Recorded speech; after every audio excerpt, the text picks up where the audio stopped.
नमस्कार. महाराष्ट्र दर्पणमध्ये आपलं स्वागत आहे आणि आज आपण आहोत स्वारगेट पोलीस कॉलनी येथे.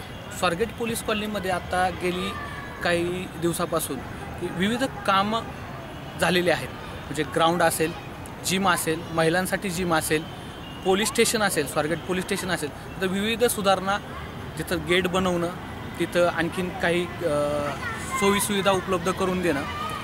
तर इथले जे PI साहेब आहेत त्यांनी या सर्व सुधारणा यामध्ये केलेल्या आहेत. एक इच्छा असावी लागते की कोणती गोष्ट करायची आणि ती या साहेबांच्या मनामध्ये आहे, त्यांच्या कार्यामध्ये आहे आणि ती सतत तिथं दिसते. दिवसातून कमीत कमी 2 ते 3 राऊंड ते पूर्ण कॉलनीमध्ये मारतात. स्वच्छतेचा भाग झाला, त्यानंतर ह्या ग्राउंडचा भाग झाला. मुलांसाठी हे ग्राउंड त्यांनी उपलब्ध करून दिलेलं आहे. आत्ता लहानशी चिमुरडी मुलं इथे खेळत आहेत. व्हॉलीबॉलचं ग्राउंड आहे, टेनिसचं ग्राउंड आहे, बास्केटबॉलचं ग्राउंड आहे. एवढ्या सुधारणा एका अधिकाऱ्याने इथं केल्यात. याचं म्हणजे महाराष्ट्र दर्पणला याचा एक अभिमान वाटतोय आणि साहेबांचं अभिनंदन करावं असं वाटतंय. तर आपण साहेबांशी चर्चा करूयात की काय त्यांची प्रेरणा आहे, ते काय त्यांचं जे कार्य आहे त्याच्याविषयी आपण जाणून घेऊयात. नमस्कार साहेब. नमस्कार. काय सांगाल सर तुम्ही या बाबतीत? माननीय पोलीस आयुक्त साहेब यांनी पहिली मीटिंग जेव्हा घेतली त्यावेळी आम्हाला एक 7 ते 10 असे कार्यक्रम दिले होते. त्यामध्ये एक विषय होता पोलीस स्टेशन आणि त्याच्या बाजूचा परिसर, तसेच पोलीस स्टेशनच्या आतमधलं वातावरण, कर्मचाऱ्यांना योग्य असं काम करण्यासाठी वातावरण निर्माण करणं, जे नागरिक या ठिकाणी भेट द्यायला येतात त्यांना पोलीस स्टेशनमध्ये आल्याच्या नंतर वातावरण बघूनसुद्धा एक पॉझिटिव्ह एनर्जी त्यांच्यात यावी, अशा प्रकारचं वातावरण निर्मिती करण्याचं माननीय पोलीस आयुक्त साहेबांनी सांगितलं होतं. मी जेव्हा या ठिकाणी स्वारगेट पोलीस स्टेशनला जॉईन झालो त्या दिवशी मी ज्या पद्धतीनं या पोलीस स्टेशनला माझ्या गाडीमध्ये बसून आलो होतो ते मला दिवस आठवतो. माझा ऑपरेटर उतरून त्याने मोटरसायकल बाजूला करून रस्ता करून मला माझ्या पोलीस स्टेशनपर्यंत आणलं होतं. त्या दिवशी मला पहिल्या दिवशी लक्षात आलं की जे गेट आहे पोलीस स्टेशनचं हे एका चुकीच्या जागी आता आहे, ते बदलणं आवश्यक आहे. त्यामुळं मी लगेचच हा निर्णय घेऊन टाकला आणि पोलीस स्टेशनचं जे गेट होतं पहिलं ते बंद करून अगदी पोलीस स्टेशन स्वाधीन अधिकारी, पोलीस स्टेशन इन्चार्ज या ठिकाणी बसतो तिथून अगदी सरळ समोर दिसणाऱ्या जागी पोलीस स्टेशनचं गेट निर्माण केलं. त्यानंतर माननीय पोलीस आयुक्त साहेब यांच्या मार्गदर्शनाखाली सेवा नावाचा उपक्रम या ठिकाणी सुरू करण्यात आलेला आहे. सेवाचा अर्थ असा होतो service excellence and victim assistance. जे लोक येतात त्यांना सगळ्यात उत्तम अशी सर्व्हिस देणं आणि ज्यांच्यावरती अन्याय झालेला आहे अशा लोकांना असिस्टन्स देणं, त्यांची मदत करणं, अशा 2 प्रकारे हे सेवा नावाचा उपक्रम चालवला जातो. सेवाचा उपक्रम ज्या दिवशी सुरू झाला त्या दिवशी आम्हाला सेवासाठी अशी वेगळी रूम नव्हती, खोली नव्हती. म्हणून आम्ही समोरच्या भागातील जो हॉल आम्ही आता निर्माण केलेला आहे त्या ठिकाणची रचनासुद्धा बदलून एकदम चांगल्या प्रकारची रचना त्या ठिकाणी केलेली आहे. आणि सेवा हॉलमुळं प्रत्येक इथे येणाऱ्या माणसाची पोलीस स्टेशनबद्दलची भावना जी आहे निश्चितच त्या वातावरणामुळं बदलते असं मला वाटतं. प्रत्येक पोलीस हा फिट असावा.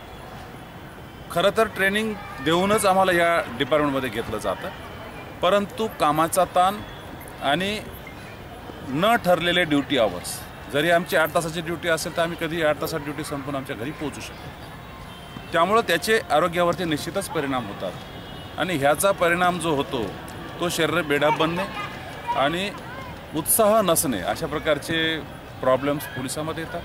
म्हणून मी एक गोष्ट निश्चित केली की पोलीस स्टेशनमध्ये खेळण्यासारखे किंवा पोलीस स्टेशनच्या आजूबाजूला खेळण्यासारखे असे काही गेम आपण या ठिकाणी लोकांसाठी उपलब्ध करून देऊ शकतो का. त्याचा भाग म्हणून मी माझ्या सेवा हॉलला लागूनच टेबल टेनिसचा एक टेबल लावून एक हॉलमध्ये ठेवून दिला. त्यामुळे टेबल टेनिस खेळण्याची सुविधा या ठिकाणी उपलब्ध झाली.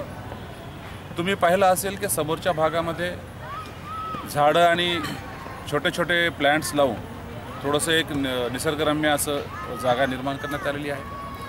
त्याबरोबरच पोलीस स्टेशन स्वारगेटचा जो स्वतःचा एरिया आहे, म्हणजे पोलीस स्टेशन अंतर्गत येणारा एरिया आहे, हा बसस्टँड आणि त्याच्या पलीकडच्या भागात आहे. पोलीस कॉलनी हे ॲडमिनिस्ट्रेशनसाठी स्वारगेट पोलीस स्टेशनकडे आहे. परंतु पोलीस कॉलनीकडे बऱ्याच दिवसापासून दुर्लक्ष झाल्याचं मला इथं आल्याच्यानंतर आढळलं. मग आम्ही मागच्या साईडला जो ग्राउंड होतं त्याला भेट दिली आणि त्या ठिकाणी सर्व प्रकारच्या जप्त केलेल्या सापडलेल्या मोटरसायकली आणि वाहनं त्या ठिकाणी टाकलेले होते. अगदी घाण त्या ठिकाणी साचलेली होती आणि मला ऐकायला मिळाले की एका बिल्डरने सुद्धा स्वतःचा जो वेस्टेज मटेरियल होतं ते आमच्या पोलीस ग्राउंडवरती आणून टाकलं. त्याचं ते काढणं आवश्यक होतं. अस्वच्छता त्यामुळं वाढत होती. त्यामुळं मी येथील लोकांच्या मदतीनं या ग्राउंडवरची जे काही अस्वच्छता होती, जे काही अनवॉन्टेड वस्तू होत्या त्या हलवल्या, ते ग्राउंड मोकळं केलं आणि त्या ठिकाणी आता एक व्हॉलीबॉलचं ग्राउंड, एक कबड्डीचं ग्राउंड आणि एक लॉन टेनिसचं ग्राउंड असे 3 ग्राउंड बनवले. आपण जे मागं बघत आहात या ठिकाणी लहान मुलं खेळत आहेत.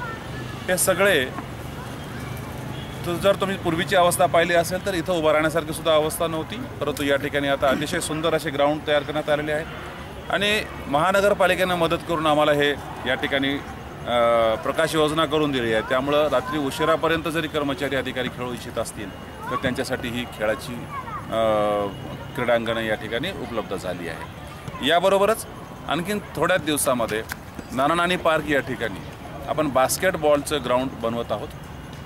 1 मेपर्यंत आमचं उद्दिष्ट आहे की हे सगळे ग्राउंड लोकांना उपलब्ध होतील. त्यापैकी लॉन टेनिसचं ग्राउंड हे या महिन्याच्या शेवटीच उपलब्ध होणार आहे आणि व्हॉलीबॉलचं ग्राउंड ऑलरेडी सुरू झालेलं आहे. लोक त्या ठिकाणी खेळत आहेत. ह्या सगळ्या गोष्टींचा परिणाम हा कर्मचाऱ्यांचा उत्साह वाढवण्यात, या कॉलनीमध्ये राहणाऱ्या लोकांमध्ये एक खेळण्यासाठी वातावरण निर्माण झाल्यामुळं लहान मुलं जे मोबाईलमध्ये व्यस्त राहायचे ते सायंकाळी आज कराटे शिकतात, योगाभ्यास करतात, खेळतात आणि सायंकाळी थकून झोपल्यामुळं त्यांना घरामध्ये पालकांसोबत जो नेहमी ॲग्रेसिव्हनेस असायचं त्यांचं ते कमी झाल्याचं बऱ्याच अंशी आढळून आलं.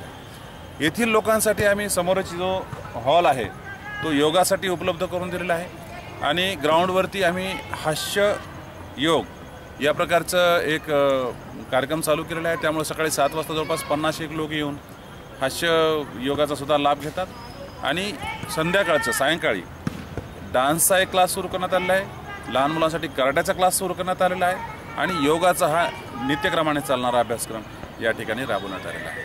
अशा प्रकारच्या सोयी सवलती या ठिकाणी आम्ही आमच्या पोलीस कॉलनीसाठी उपलब्ध करून दिलेल्या आहेत. समोर जिम आणि लायब्ररी हे पण होत आहे, पण त्याला थोडा वेळ आहे. 1 मेपर्यंत आमचं टार्गेट आहे, हे पूर्ण करूयात आणि एक आदर्श असं पोलीस कॉलनी या ठिकाणी निर्माण करण्याची आमची योजना आहे.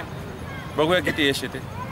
ह्या सर्व कामामध्ये आम्हाला ज्या 2 महत्त्वाच्या व्यक्तींची इथे मदत झाली ते या कॉलनीचे लाईन डफेदार श्री गायकवाड आणि रणवीर जाधव जे ह्या कॉलनीचे रहिवासी आहेत. या दोघांनी ह्या कामासाठी आम्हाला अतिशय जास्त मदत केलेली आहे.